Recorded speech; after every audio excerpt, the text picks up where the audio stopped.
परब्रह्मतत्त्वं युवानम् वर्षिष्ठान्तेव सदृशी गणैः आवृतं ब्रह्मनिष्ठैः आचार्येन्द्रं करकलितचिन्मुद्रमानन्दमूर्तिम् स्वात्मा रामं मुदितवदनं दक्षिणामूर्तिमीडे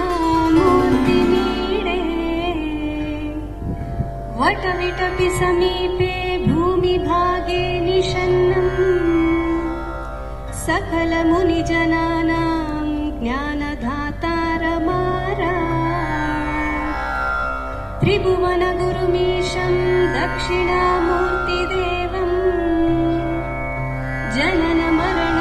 दुःखच्छेददक्षं नमामि चित्रं वटतरोर्मूले वृद्धा शिष्या गुरुर्युवाः निधये सर्वविद्यानां भिषजे भवरोगिणां गुरवे सर्वलोकानां दक्षिणामूर्तये नमः। ईश्वरो गुरुरात्मेति मूर्ति